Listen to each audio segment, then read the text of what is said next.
The term startup is everywhere these days. One may picture a room full of 20-somethings coding the next hip app while eating their avocado toast somewhere in Silicon Valley. This is true to an extent. After all, who doesn't love a good avocado toast? But it only paints part of a much larger picture. Startups are part of the engine of America.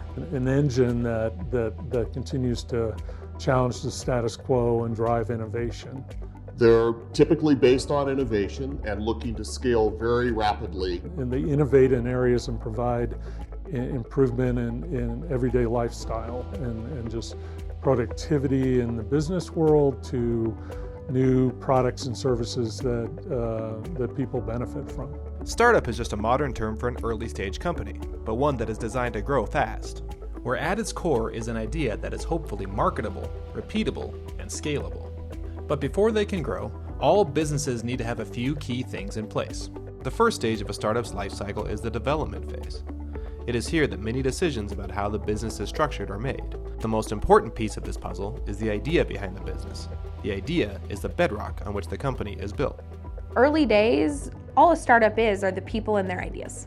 That's it. At our core with Guild, what we're trying to do is ensure that working adults have access to the education they need to advance in their career. What we do, serving low-income adults to go back to school, is a problem that 64 million Americans face. At Guild, we've trademarked and invented this concept of education as a benefit, comparable to how other benefits like healthcare and 401k have been adopted as something that companies ought to do in order to support their employees. We think of ourselves as sitting right at that intersection of education for employment, ensuring that the right students in the US are getting connected to great nonprofit universities with financial support from their company. That ties really closely to my core belief, which is that education is something that is a right and not a privilege. When I was a kid growing up here in Colorado, my grandfather was governor and my grandmother was obviously first lady. He was what they would now call an education governor. Meanwhile, my grandmother made education really her cause as first lady. But I also had two other grandparents, neither of whom had the opportunity to go to college. They all played a really significant role in why I believe in what we do at Guild. So I think one of the things that's important to understand about FoodMaven is we are passionate about our mission.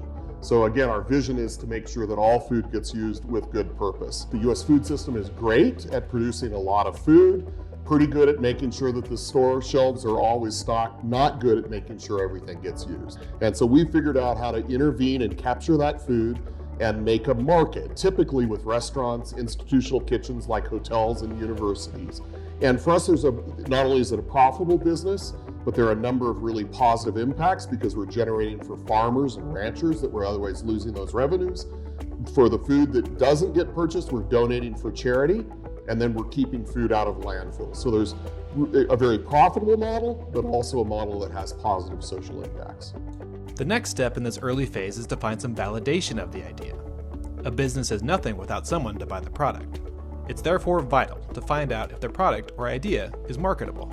But that first year of our life was really about ideation and figuring out, does anyone want this idea? Can we get universities to get excited about what we're doing? Can employers get excited about what we're doing? And can we align their incentives?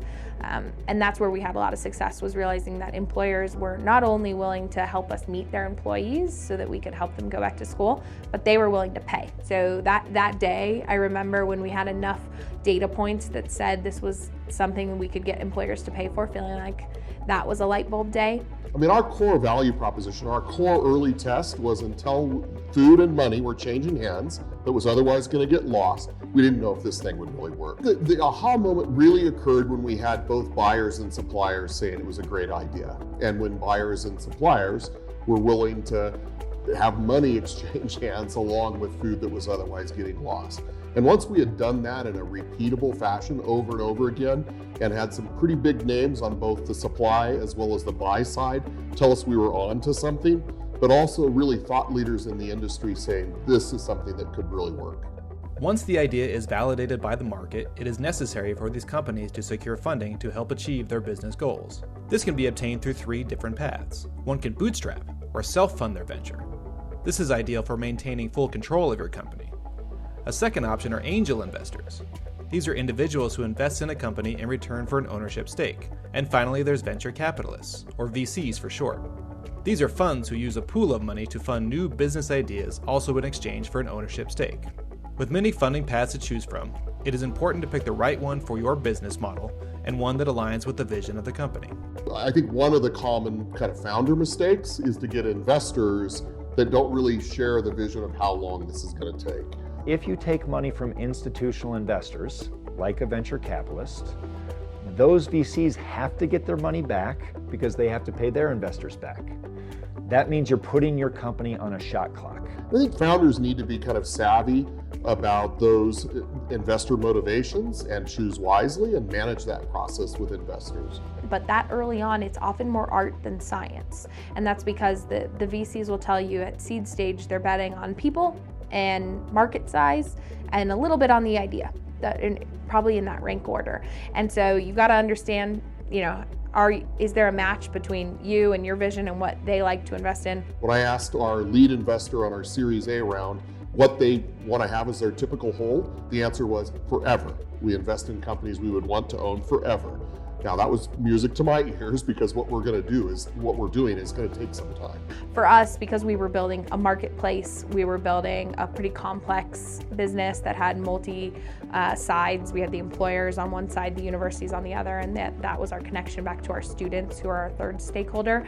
It wasn't something we could immediately stand up and fund without raising some capital, because we believed we needed to do something that would scale nationally. Funding is not an end in itself, it's a means to being able to realize the vision. With funding secure and a market-ready idea, it's at this point that a company enters the second phase of the startup life cycle: growth and expansion.